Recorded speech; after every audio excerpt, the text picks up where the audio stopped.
इस कहानी के सभी पात्र और घटनाएं काल्पनिक हैं। इसका किसी भी व्यक्ति या घटना से कोई संबंध नहीं है। यदि किसी व्यक्ति से इसकी समानता होती है तो उसे मात्र एक संयोग कहा जाएगा।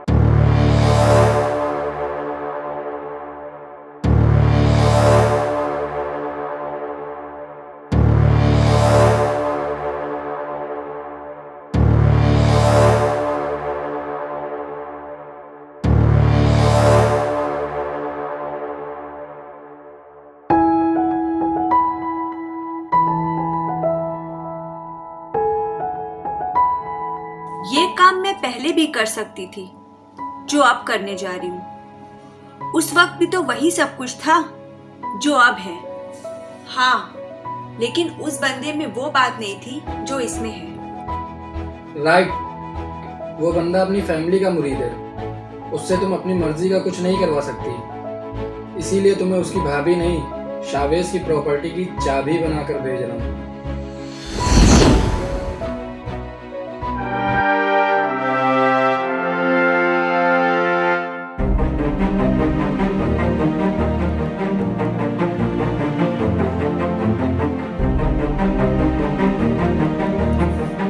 कहाँ जा रही हो तुम? अचानक ये फैसला कैसे? फैसला मेरा नहीं, अम्मी का। अम्मी का है? कल तक तो तुम बोल रही थी फैसला हमें ही करना होगा। अब क्या हो गया? हाँ, लेकिन हमारे अकेले फैसला करने का क्या मतलब? निभाने वाले का साथ हो। हम है ना तुम्हारे साथ और हमेशा रहेंगे। सिर्फ कह देने से काम नहीं चलता है शावेज, करना पड़ता है। साथ रहोगे तो निभाओगे ना। मेरी कोई वजह तो बने पाकिस्तान ना जाने। वजह हम बनाएंगे महक। कल ही पापा से बात करके निकाह करूंगा तुमसे।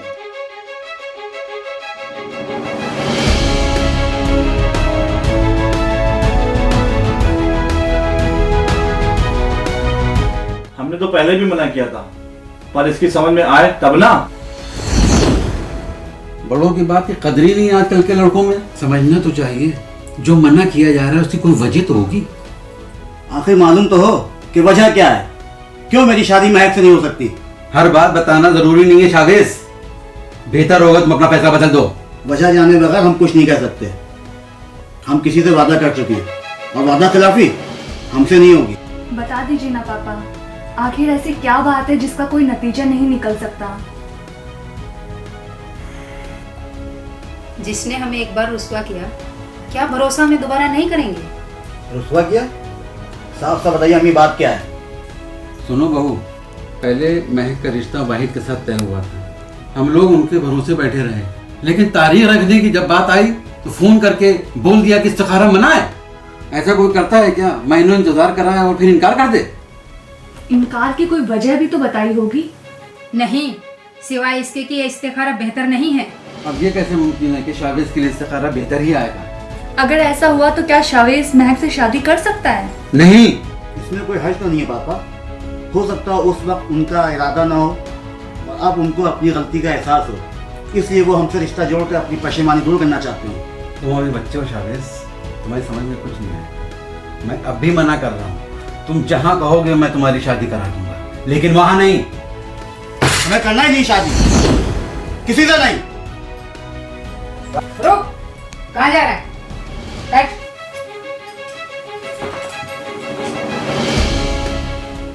अरे क्यों आप अपनी जिद में बच्चे की खुशी कुर्बान कर रहे हैं?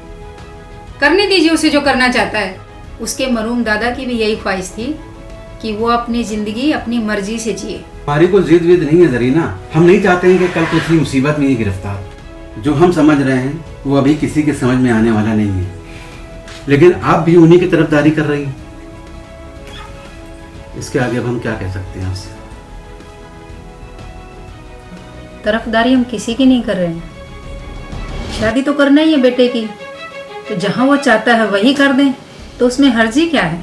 रही बात मुश्किल परेशानी की, तो वो खुद समझदार है, वो खुद ही संभाल लेगा।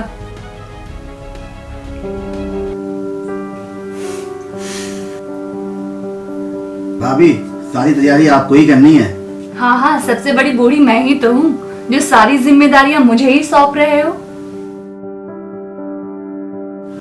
बड़ी खुशी की बात है, तेरी बहन की शादी तय हो गई। आपकी मेहरबानी ईशान भाई, क्या आप उसके रास्ते से हट गए? रास्ते से हट नहीं गई बेवकूफ़, रास्ते पर ले आया हूँ। ऐसे रास्ते पर जहाँ से चलकर महक मुझ तक आया करेगी। सफ़र में तकलीफ ना हो, इसीलिए शादी की इजाज़त दे दी है। क्या मतलब? मतलब ये कि बुद्धू, तेरी तो हैसियत है नहीं कि तू खुद कुछ कर सके। शादी के बाद महक करोड़ों की मालकिन बन जाएगी, तो हो गई ना सबकी प्रॉब्लम सॉल्व। शादी की सजावट किसी के घर में हो, लेकिन रौनक तो हमारे आशियाने में ही रहेगी। बहुत गलत कर रहे ईशान भाई, अपने फायदे के लिए महक से सब करवा रहे हैं, ये अच्छी बात नहीं है। अबे जुआरी, तू मुझे सिखाएगा क्या गलत कर रहा हूँ क्या सही। रेप के जुर्म में जो दफाएं लगी हैं तुझ पर, उनको रफा दफा करने में कितना खर्च आएगा, कुछ अंदाजा है तुझे? कहाँ से लाएगा इतनी रकम? फिर भी मुझे नहीं लगता कि कुछ अच्छा होगा, आगे चल के बहुत प्रॉब्लम हो सकती है। तब की तब देखी जाएगी, अभी तो दिल्ली बहुत दूर है आरिफ, उनके लिए हम तो दिल्ली में ही बैठे हैं। आओ जाने मन, इस मुलाकात के बाद तो मुलाकातों का सिलसिला ही बदल जाएगा। हो सकता है तुम्हारा मिजाज ही बदल जाए, ध्यान रखना पड़ेगा। जरूर बदल जाएंगे ईशान, मुलाकातों के सिलसिले भी और हमारे मिजाज भी, क्योंकि अब हम यहाँ नहीं किसी 5 स्टार होटल में मिला करें। वाह मेरी जान वाह, दिल खुश कर दिया तुमने। इसका मतलब बारात बहुत जल्दी आने वाली है। हाँ, और ढेर सारी सौगात भी, मगर तुमको खुद को इस काबिल कर लेना है कि तुम में मुझे संभालने की ताकत औरों से ज्यादा हो। अच्छा, मिजाज बदलने के असरात नजर आने लगे हैं।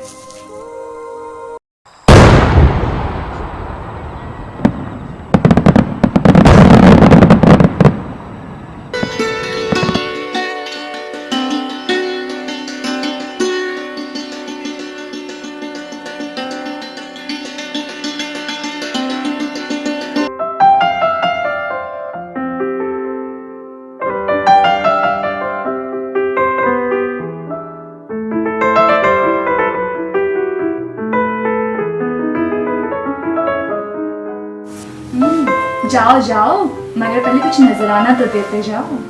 अरे मन की मुराद पूरी हुई है भाई। भाई कुछ तो देना पड़ेगा आपको।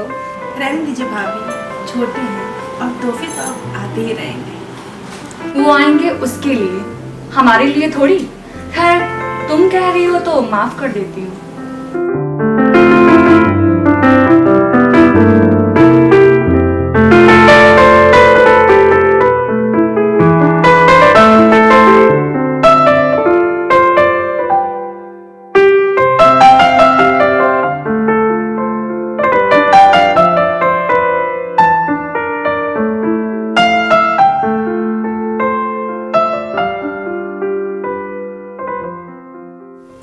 बहुत परेशान थी ना कि कर लो शादी, लो हो गई शादी। अब तो खुश हो ना?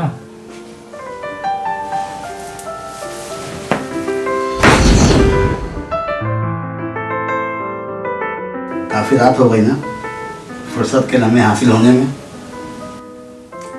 वक्त हो ही जाता है किसी भी महफिल को खत्म होते होते। नहीं जी, अभी तक महफिल का आगाज ही कहाँ हुआ है। हमारी महफिल का। इस वक्त किसका? हमारी कजिन है इस्मत, वो शादी पर आ ना सकी, इसलिए मुबारकबाद देने के लिए कॉल कर रही होगी। आप छोड़िए ना उसे, आज तो बस आप और हम एक दूसरे की सुनेंगे। आप कबूल तो कर लीजिए उसकी मुबारकबाद। आप अपनी कबूलियत का इजहार करिए, जो हमारे लिए बाइसे इज्जत है। अब ये सब तो आते ही रहेंगे। कहीं ऐसा ना हो कि एक दिन आप हमें भी ऐसे ही इग्नोर करना शुरू कर दें। इग्नोर तो तब करेंगे जब आप इन्वॉल्व होंगे। रात यूं ही गुजारेंगे क्या?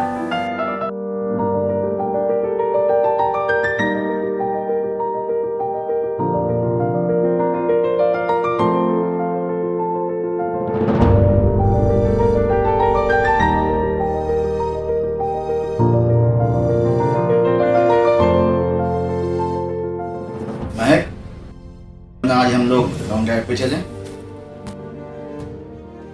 खाना हम लोग बाहर ही खाएंगे और लॉन्ग ड्राइव पे हमें कार बार से नहीं जाना, क्योंकि मुझे खुली हवा में सांस लेना ज्यादा पसंद है।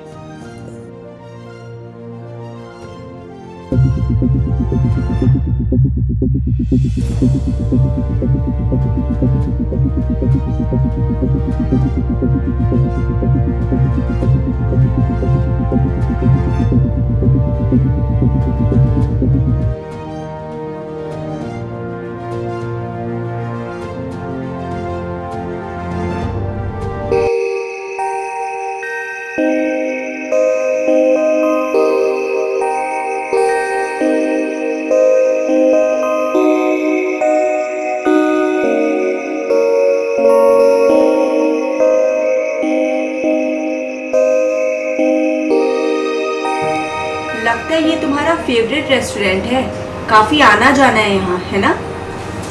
तुम्हें ऐसा क्यों लग रहा है? तुम्हारे साथ तो पहली दफा ही है ना? कुछ नजूमियों का इल्म मुझे भी हासिल है साहब। हमारी भी फेवरेट एक जगह है, कभी ले चलूंगी वहाँ। ज़रूर, हम भी जानना चाहेंगे कि तुम्हारी मनपसंद चीज़ें सिर्फ लखनऊ में है या इसके बाहर भी? इंडिया के बाहर भी है जनाब।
अरे यार, तुम में भी जरा सा सब्र नहीं है। अगर मैं फोन नहीं उठा रही हूँ इसका मतलब मैं अकेली नहीं हूँ। मैं करूंगी ना फ्री होकर।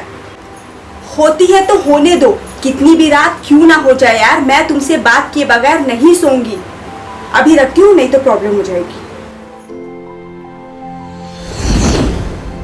तुम भी चोरी चोरी आने की क्या जरूरत है? तो क्या अपने घर में शोर मचाकर तुमसे इजाज़त लेके आना पड़ेगा?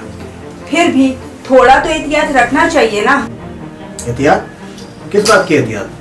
किसी और के घर में घुस रहा हूँ क्या? कैसी बातें कर रही हूँ मैं? ये क्या हो गया तुम्हें?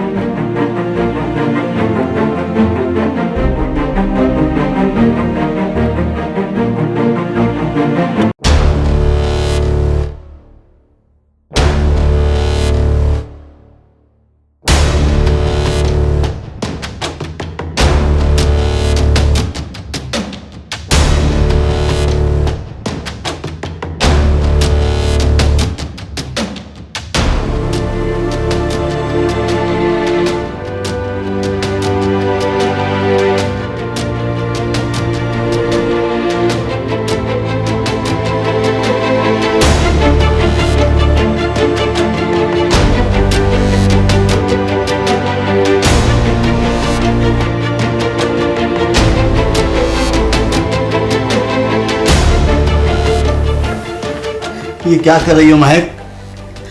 हमारी अमानत तुम्हारी कोख से जन्म लेने वाली है,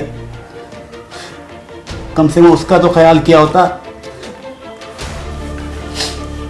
या अल्लाह, हम पर रहमत का फरिश्ता नाजिल फरमा।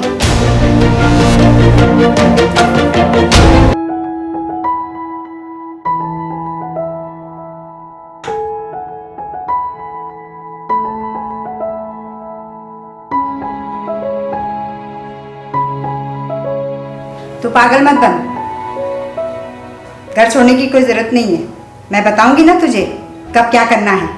लेकिन अम्मी, मैं यहाँ एक पल भी रहना गवारा नहीं कर सकती हूँ। मैं इतनी ज्यादा पाबंदियों में जिंदगी बसर नहीं कर सकती। अरे तुझे कौन दोज़ख में जलने के लिए छोड़ रहा है? अपना और अपनी बच्ची का ख्याल रख। तू टेंशन लेगी तो तेरी बच्ची की सेहत पर असर पड़ेगा। कैसी है सकीना, क्या कर रही है? वो तो ठीक है अम्मी, और चैन से सो भी लेती है, पर मुझे कब सुकून से सोने को मिलेगा अल्लाह जाने। तुझे तो सोना ही नहीं है पगली। तू मिलने की गरज से घर आ, मगर उस घर को छोड़ने का इरादा अपने जहन से निकाल दे। महक, अभी ऐसा कुछ नहीं हुआ है जिसकी बिना पर तू ऐसा करने का सोचे। थोड़ा सब्र से काम ले। ठीक है अम्मी, लेकिन मैं अपनी आज़ादी पर किसी को हावी होने नहीं दे सकती। मुझे जैसे जीना है जीऊंगी।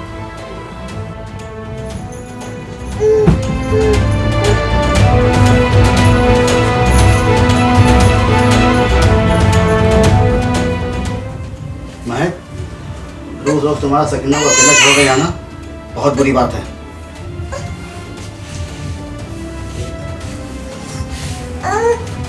अकेला? किसे अकेला तन्हा छोड़कर जाती हूँ भाई? तुम्हारी भी तो कोई जिम्मेदारी है कि नहीं? अरे यार क्यों बच्ची को रुला रहे हो तुम लोग? ला मुझे दो। जिम्मेदारी तो हमारी तुम भी हो, और हम हर तरह से अपनी जिम्मेदारी निभा भी रहे हैं, मगर तुम आजकल हद से ज्यादा लापरवाही बरतती हो। अरे क्या जरूरत है तुम्हें बाहर घूमने की? महक? महक नाम है मेरा। महक यानी खुशबू, और खुशबू किसी के कैद होने के कायल नहीं होती मिस्टर शावेज। फिजा में महकना ही उसकी फितरत है। इसे महकना नहीं, भटकना कहते हैं महक। खुशबू तो उन आवारा गलियों से भी आती है जहाँ इज्जतदार लोग जाना पसंद नहीं करते। Mind your language Shavez. तुम मुझ पर बहुत ही घटिया किस्म का इल्जाम लगा रहे हो। अगर मैं तुम्हारी नजर में ऐसी हूँ तो छोड़ दो मुझे, दे दो तलाक। मुझे भी जहन्नुम से आजादी चाहिए।